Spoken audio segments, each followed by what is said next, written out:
Hello, everyone. Welcome to the Dreamcatcher podcast, a place where your dreams can find a voice.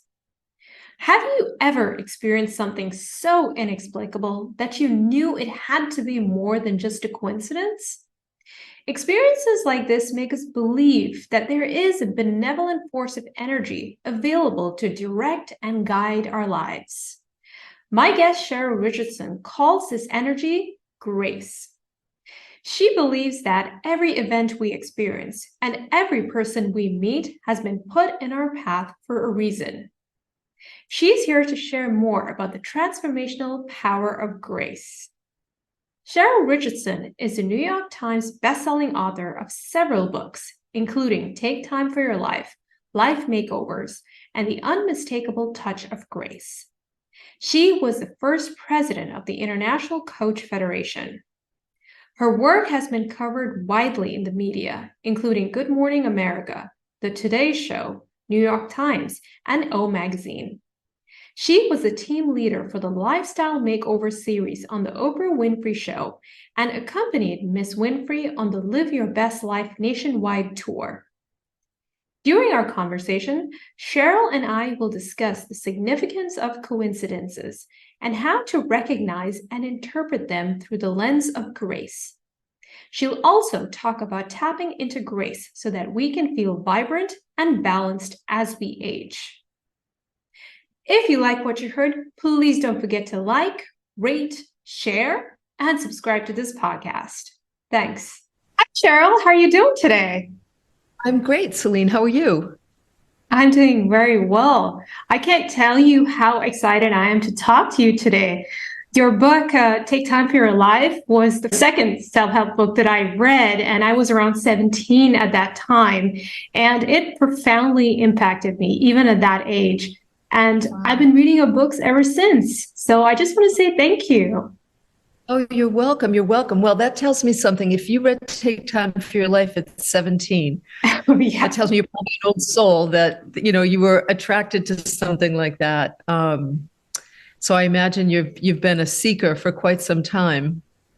I have. I actually saw you on the Oprah Winfrey Show, and then I just heard you talking, and I was just so, I don't know, I really resonated with your message, even though I didn't entirely understand it at that age. Sure. But over time, it started making more sense to me, especially the whole, the lesson about self-care, which you're really well known for, self-care and boundaries. That became really important for me later on in my life. Oh, that's great. That's great. I always so appreciate when young people get the message early. It will save you a lot of trouble.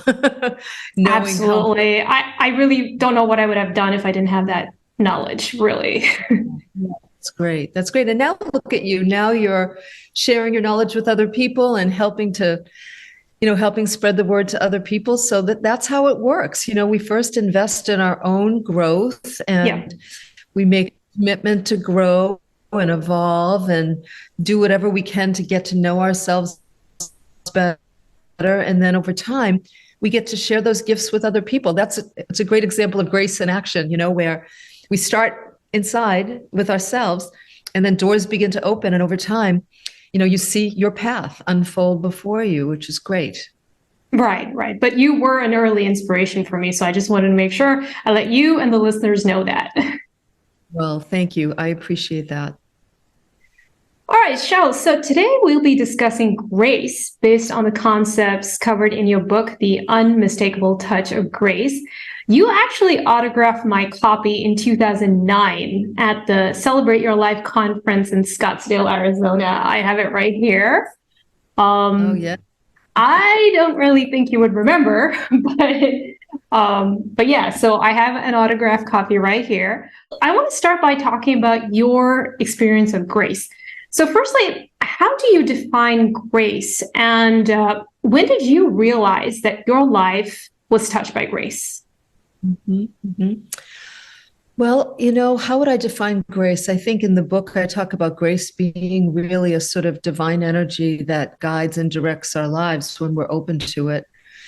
And at this point, many years later, I would say that I have a similar response, except that grace to me is really what happens. It's the way that life sort of falls into place when we learn to really honor the fact that we are souls, and that we're souls. We're not our mind, we're not our identity, but we're actually something far deeper and greater than that. And when I'm able to really remember that I'm not my crazy mind or my fearful mind or my anxious mind or the part that wants to manipulate the outer world in order to feel better.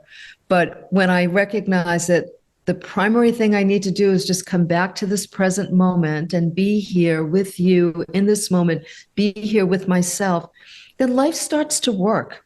And it's almost as though we get wrapped in grace, in this kind of divine flow energy that allows us to experience life and learn and grow from it, rather than always defend ourselves against it or try to, manipulate the world in some way. So it's not a very short, direct answer, but it's kind of how my idea of grace has evolved over time.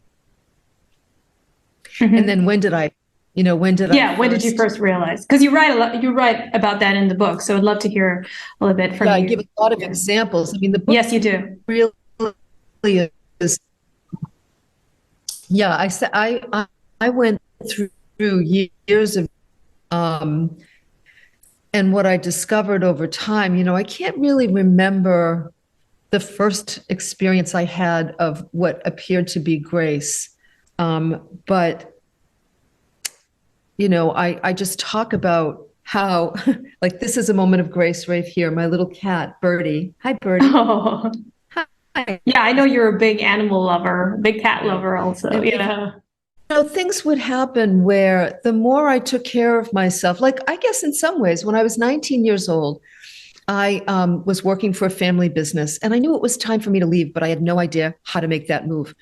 I was really scared. I didn't want to let my family down, but I knew I wasn't happy. And so I really just sort of prayed for some guidance and support. And I was introduced, okay, buddy, I was introduced to a therapist who I met and hired to work with. And she was like a gift of grace to me. I made the decision I wanted to grow. I made the decision to reach out and ask for help, which was scary.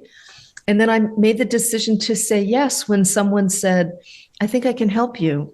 And I worked with her for, I think, at least a year, left the family business on very good terms, and then, went on to start my own life. And so over time, I found that when I was really led by an earnest desire to grow and evolve and to be the most authentic human being I could be, but in my path of the right information that I needed or an opportunity. And, that just happened over and over and over again. And in the Unmistakable Touch of Grace, I talk about how grace influenced my life and give examples of that, because I think it's so important for all of us to know that we're not alone, that there are forces beyond what we can see and touch and feel that are really ready to support us when we get out of the way and stop trying to control the world. Yes, I agree with you. And in fact, you say something really profound in the book, Cheryl. You say that there are no coincidences. Every event we experience and every person we meet has been put in our path for a reason. So can you please explain why you feel that way? Well, I'm really glad you asked that question, because it's so important to clarify what I mean by that. When we decide that we are going to use life as a growth opportunity, everything that happens, the people we meet, the experiences we have, the problems we face, the challenges that we deal with, then they become meaningful. Life itself becomes meaningful, everything that happens.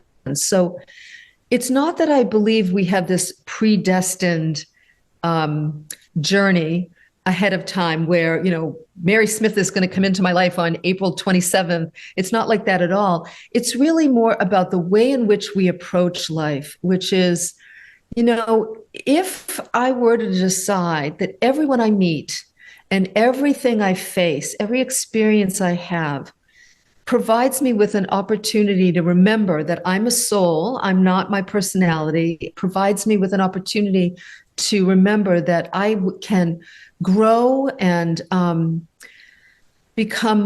to become more present-oriented and centered by everything that happens in my life. Then everything becomes meaningful.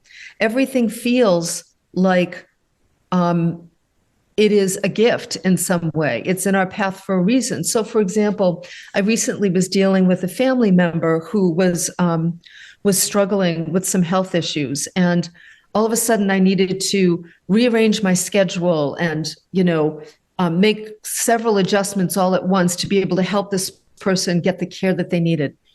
Well, in the past, that might have frustrated me or annoyed me or made me feel like, oh my goodness, just overwhelmed me with the changes that needed to be made. But instead, through the lens of this situation has been put in my path as an opportunity, my job is to be present for it and to just deal with the life that's unfolding in front of me. And if I approach it that way, now I have an opportunity to deepen my relationship with this family member, to practice patience, to repeatedly bring myself back to the present moment. These are really important life skills, right? And really beautiful opportunities to connect more deeply with other people. And so in that case, I could say, oh, this situation that seemed overwhelming or frustrating was actually a gift. It came into my life and I decided to use it to make myself more awake and authentic and present. Does that make sense? Yeah, it does. So it's about finding that metaphorical silver lining, right? Yes, exactly. Yeah, and I love that because how we interpret situations is ultimately, it's in our control. That is something that we can that we can do on our own. It doesn't depend on external factors. Right. Have you had like moments of grace or coincidences? Like, can you think of one that you've had? I've actually had several in my life. I can't think of one right now. I'm blanking out, but I certainly have. And at that time, especially like seeing certain signs and symbols, because you talk a lot about that in the book. You actually say that the universe sends us signs, and they can be really significant for our spiritual growth. So I would love for you to tell us more about that and how we can actually spot those and interpret them. So, yeah, I think the more we practice being present, the more we see the ways in which life starts to just work to our advantage. And sometimes we'll get, you'll be thinking about a problem that you have, and suddenly you'll get an email with a solution in the problem, a solution to the problem. Or I'll think about somebody that I haven't seen in quite some time and feel like I really want to reconnect with them. And suddenly they'll contact me out of the blue. I have this happen a lot.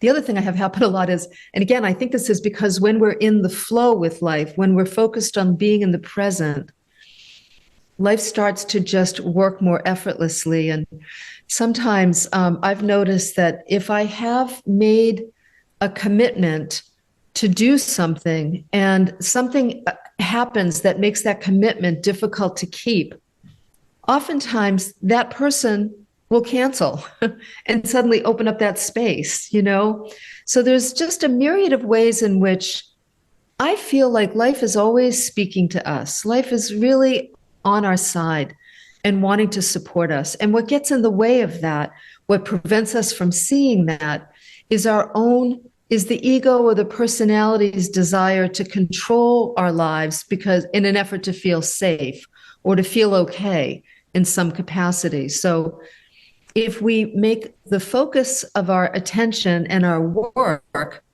on tending to our insides, on practices like meditation. And to me, those are like little love notes from the universe. It's a love notes from life saying, we got this. You don't have to work so hard. You don't have to manipulate your environment. If you just step out of the way and allow life to flow, it'll be okay. And it often is. I've seen it happen in like strange, practical, and quite amazing ways. Right. What about seeing some kind of like tangible sign, for instance, seeing a certain animal or seeing certain numbers? Those are significant too, right? Well, I think what's more significant is how present you are to life. Okay. And that's the difference. That's the difference in terms of where I've grown to in my work. We can get caught up on looking for magic, right? If an animal shows up in my yard, in the past, I would have thought, oh, okay, what's the symbolism of that animal? And yes, I might like look it up, see what the symbolism of that animal is. Even more is that I'm present for that exchange, right? That I'm actually here. I think about that a lot. Sometimes I'll have deer show up in my yard. And in the past, I would run to grab my camera. Or I would think, oh my goodness, this is such a gift. It's a sign from the universe. And today I just say, how about you just be present with that deer and have this experience right now?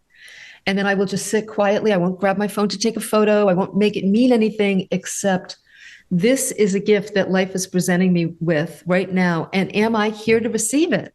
That's really the question. And sometimes we can ask that even of the difficult challenges that we face. If this were a gift from life, what might it be trying to give me? I think those are really helpful questions.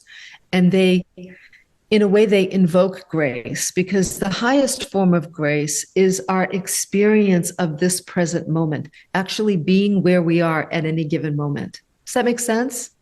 Oh, yeah, it does. And I think that is so profound and needed in today's day and age, where everyone is just, pulling out their phone and trying to take a photo or just take a video wherever they are, rather than actually being present and really taking in that experience. And that begins in our own individual lives. I never have the phone in my bedroom at night when I go to sleep. It is an absolute no. Yeah. It does not go in the room. I think the last time I had my phone in the room was when one of my family members wasn't well, and I told them they could call me at any time in the middle of the night, and I kept it on a bureau, not next to my bed. Yeah. But I think really limiting our engagement with technology, social media, especially young people, because you all grew up having technology be a natural part of your life in the way that I didn't. So I know what it's like pre-phone. And yeah, I was 15 when the internet came out. So I did have some time to have a normal childhood. Yeah, I did. And so, we need to be engaged with natural technology, right? Getting out into the world, going for walks, seeing a sunrise or a sunset, looking for those animals and experiencing, there's nothing like a beautiful sunrise to bring you right back to the present moment, right? And how many times have we seen a sunrise or a sunset and been awed by it? And in that instant, it feels like grace. And the reason it feels like grace is because a striking sunrise will bring you right into the present moment. You're not thinking about your bills. You're not thinking about a client. You're just so awestruck by the beauty that's in front of you that you have this experience of coming home to yourself. And technology can get in the way of that. So taking media fast, taking technology fast, really working on our own inner technology and upgrading that, becoming more awake and aware and conscious, less dependent on our technology, is really what's going to save the planet, frankly. Yes, I totally agree with you. And how do we know that we're plugged into grace? Are there certain signs? Know it when you're in the present moment. I know I sound like a broken record, but Yeah. you'll know you're in the flow when you're able to bring yourself back, regardless of what's happening outside of you. You're able to come back. You can use your breath, which is another powerful way to come home to oneself. The breath will lead you home, breathing in through the nose and then out through the nose, even more slowly, extending the exhales will allow you to come back home to yourself. And you'll know you're in the flow when you just feel like, okay, I'm safe. Yeah. I'm going to be okay. And then things start to happen that, here's a great example. This is a little story. It's silly, but it's really true. I had the sink in my kitchen broke, and it's 15 years old, and the hardware for the sink is very specific. It's a unique design that they no longer make. And so I went online to try and find it. I found a company that carried whatever was left of the hardware, but I couldn't buy it anywhere. And if I couldn't buy this one piece, it meant I had to replace everything. And trying to replace it with a style that goes with my old world home was going to be very difficult. Well, when it happened, I started to get really upset and frustrated, started making phone calls. I started going online. I was doing all this research. And I noticed I was getting agitated by it. And I went, oh, wait a minute, stop. I had sent an email to a company that still carried the sum of the inventory of that old design. And I just said, stop. And I closed my eyes and I just got silent for about 5 minutes and just said, you know what? I've done what I can do right now. I've dealt with what's in front of me. It's in life's hands, not mine. We'll see what happens. And about 3 hours later, I get an email from the company that I had contacted saying, oh, we found the part. We've sent it off to you, and you should get it within the next 2 days. And I wrote back and said, oh, my goodness, thank you so much. And, I didn't get an invoice. Like, how did you even know, like, where to send it? And they wrote back and said, oh, there's no need to pay for it. It's a small piece. We had your address on file from 15 years ago. Wow. And we've sent it to you and it's all set. And I remember thinking, there you have it. I get out of the way. I stopped doing all the research. I didn't make frantic phone calls trying to get this thing because we had no water in the kitchen. And it's not easy having a kitchen without water running. All the water had to be shut off. But the minute I just said, you know what, this is a first world problem and it will get resolved. And I've done what I can do right now. It's like life just happened. Now, I'm not saying that happens all the time because the real benefit of that story is the peace I felt when I came back to myself and got quiet and used my breath to just come into the present moment and not fuel the frustration. I wasn't aggravating myself with my thoughts. I was actually just enjoying the present moment. And then life handled the problem. And I've seen that happen so many times that I've finally reached a point where I know when I'm faced with something difficult, the very best thing for me to do is to sit down and get quiet and literally, I imagine myself getting out of the way, like getting off the road and letting life do what it needs to do. And it really, really helps. And that's grace to me. Yeah, and that is just so liberating to do that. I mean, for control freaks, I am a former control freak. It was really hard to let go and to reach that state of inner peace because you just want to be able to solve the problem. And that can really kind of really put you in a state of agitation, as you said, especially if there is no immediate solution. Exactly. So yeah, so that's definitely how you, ignite grace, come back to the moment, focus on senses, focus on your breathing. And as you do that, life kind of restores itself to sanity. Yeah, that's wonderful. Thank you, Cheryl. So I'd like to switch gears now and talk about some of the themes that you cover in your newest book, which is titled Self-Care for the Wisdom Years, where you guide people on how to embrace their wisdom years and to age consciously. And I think that's really needed today, Cheryl, because there are a lot of signs that people are struggling with the aging process. I mean, we see people getting too much Botox, or they're taking some other extreme measures to, fight their age. So why do you think people are finding it harder to accept the aging process? Well, I think a couple things. First of all, we live in a culture, particularly in the United States, that really glorifies youth. And if you look, there are other cultures that really honor their elders, right? We don't do that as well in this country. And so much of the media is constantly looking at youthful images. It's focused on either youth or anti-aging, everything you can do to live forever, which, by the way, as far as I can tell, hasn't been achieved yet. You can't live forever. We're all going to die at some point.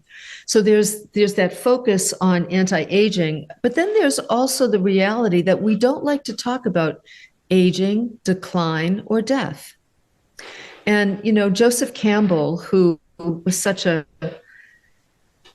incredible writer and teacher, storyteller, his The Power of Myth was a very, very potent special and book. He talks about how when we get to the second half of our life, it's so important that we begin to turn our attention to our inner life more so than our outer life, in an effort to prepare to age consciously and to deepen the wisdom and the experience to deepen our wisdom and then the experience of life, so that we feel more alive. He said at one point that most people say that they want more meaning in their life, but what he believes is people want more aliveness. And I agree with him. And what makes us alive is facing reality, is, coming home to the present moment and dealing with what's in front of us, instead of what we hope could be or what we are trying to manipulate to make happen. And so I think if we can talk more about aging, if we can talk about eldership, if we can talk about what it means to,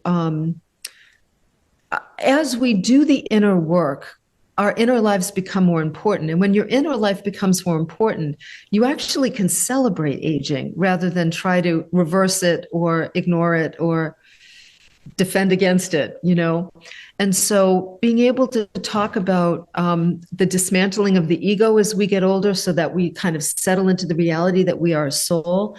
I think in a lot of ways, the first half of our life is assembling all of the parts of us that form the ego or the personality. And the second half of life is disassembling those parts so that you can learn about what's left behind, which is you as this higher, wise, conscious being. And when we do that, death isn't as scary. When we're able to talk about grief and loss and what it means, whether it's loss of my looks or loss of my strength or loss of mobility, whatever it might be. I mean, obviously, in the book, Self-Care for the Wisdom Years, I talk about the importance of making health a priority in a very different way as we get older. But as Joseph Campbell says, we're all like cars, and eventually the bumper's going to fall off or the exhaust is going to give. That's just how it is. And how are you preparing for that? And you can't prepare for something that you don't face. You can't prepare for reality if you're not willing to see what it is. And when you are prepared, you have a much better experience of aging. And so being able to talk about these things is really important. As a matter of fact, there's this wonderful show on, I think it's on Disney Plus. You can look it up online, but it's with Chris Hemsworth, who played Thor in the movie Thor. Yep. It's called Limitless. It's called Limitless. It's a wonderful series. And the very last episode of the series is on aging and death. And I recommend everybody watch that. It's a powerful, powerful 1 hour and 15-minute show on what happens when they age Chris Hemsworth and put limitations on his body and then show him and teach the audience the stages that we go through as we start to accept and embrace aging. And it's a really potent and eye-opening show that I really recommend people check out. Even someone like you who's younger, it's just a beautiful way to start the dialogue about the reality that we're all going to age and we're all going to die at some point. Right. Yeah, actually, it's funny you mentioned Chris Hemsworth because we're actually the same age, he and I. So I would like to see that because I would like to Yeah. see how he reacts to that whole process. And I actually had a very interesting experience a couple of months ago. I was on a tour while I was traveling in Italy, and I saw this man. And he must have been in his 70s or 80s, and he was struggling to keep up with us. He was on his walking stick. And he was panting, out of breath. And then finally, when he got onto the bus and he sat down, he just said, "Oh, it's so good to be young. I wish I could be young again." And I remember thinking, oh my gosh, I just thought I have to be so grateful for being at the age that I am and not take it for granted. Um, and yeah, I just remember thinking that at that time as he said that because he was so emotional as he said it. Yeah, well, because not only do you want to really, appreciate the age that you are. I love it. Louise Hay once said something like, if you look at yourself in the mirror right now, or you take a picture of yourself right now, 20 years from now, and you take a picture of yourself now, and for people who, for example, don't like how they look, right, or are critical, self-critical about how they look. She would say, take a picture of yourself now and remember that 20 years from now, you'll look back on this photo and pine for that person. Yeah. So remember. So I think that, so it's important to appreciate where we are. But the gift of that man on the bus and with the walking stick was also to remind you that now is the time to be actively engaged in daily practices that really honor your body, that take Yes. good care of your body. He was not healthy. The older we get, the harder it is to implement those changes and to make them stick. And so we really want to be able to put good practices in place. I'm grateful now at this point in my life at 62 years old that I'm able to, make my health a priority. I walk every single day. I work out in the gym at least 3 times a week. I go into a cold tub every single day. My health is a priority over anything else because I want to be as mobile and as strong as I can be for as long as I can be. Not because I'm trying to defy aging. I know I'm going to die and I'm already aging. I'm already experiencing the effects of aging. But I want to be able to experience the aliveness that life presents us with every single day. And I want to be able to do that fully by being able to go on that tour or climb a mountain or swim in the ocean or whatever it might be, because I happen to like being active. That to me makes me feel alive. So. Right. Yeah. I think we really need to start doing that early on. Right. And Yes. Cheryl, what advice do you have for those who are particularly attached to their identity of like being a very good looking person, like someone like Chris Hemsworth, for instance, or like an Angelina Jolie, someone who's very attractive? When that starts diminishing, I think it can be challenging to not be able to attract as much as attention as they used to. Yes. Well, there is such a beautiful symbol really for what we've been talking about. And that is if we invest all of our energy in our outer selves, how we look, the body, our face, whatever it might be. Not that there's anything wrong with that. I have no judgment for people that, I had my eyebrows tattooed years ago. It was the best thing. Oh, did you? I loved it because my eyebrows were thin and and I didn't like doing them. I'm not good with that stuff. I'm not really a makeup kind of gal. So I had my eyebrows tattooed probably 20 years ago, which was kind of new at the time. It was the best thing I ever did because I liked what I saw in the mirror every day. I liked smiling and feeling like, my face was complete or something, but that was for me. And I think that's really the message, that we have to invest more time in our self-esteem, our self-confidence, our self-worth, our own integrity, our own growth, intellectual, spiritual, emotional growth. I'm a huge supporter of therapy. I think everybody would benefit. I've met a lot of people, millions of people probably, in one capacity or another, let's say thousands, one-on-one. I've never met anybody who wouldn't benefit from therapy. So that you're actually engaging more of your attention, you're giving more of your attention to your inner life. Because when you feel really good about who you are, how you look is just a byproduct. It's no longer defines you. So when we're concerned with our looks, we're concerned with the shell. It's just like when we're giving too much attention to the crazy mind, our fearful thoughts, we're forgetting who we really are. And who we really are is a soul in this body. And some bodies are beautifully shaped, and all bodies are beautifully shaped in their own way. All faces are beautifully designed in their own way. And if you're relying on your outer looks to make you feel good on the inside, you're setting yourself up for trouble. And so I say, daily meditation, walks, spending time with yourself, good therapy. These are all the things we do to invest in our insides so that the outside doesn't matter as much. And that's a very important lesson, especially for people who are younger. Are you concerned when you see the younger selfie generation where everything is so heavily visual now? You watch Instagram, TikTok, like the youth are it's all about the way you look. And It's just, how are they going to face the aging process? Well, it's funny. People ask me that a lot, and I feel like I'm sure when I was young, they were asking adults the same question about, they were just asking different questions, like, are you concerned about the alcohol use or drug use? Or obviously weren't asking about technology, but are you concerned? I mean, I can't even really remember what they were asking back then. So I am concerned about the way in which social media gives people a false sense of importance, a false sense of connection and intimacy.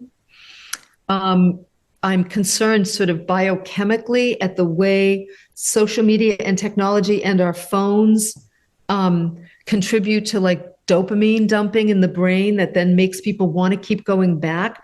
The phone is a drug. Technology is a drug. So maybe they talked more about like pot and alcohol when I was a kid, because, I was born in 59, but the 60s were like, the smoking pot generation, right? I think alcohol is an even bigger problem now than it was back then. Yeah. But today, the drug of choice is technology.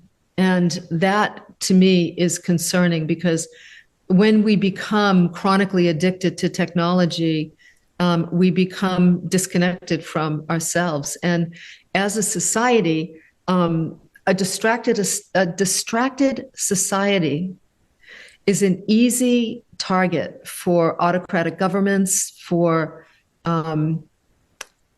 danger, really.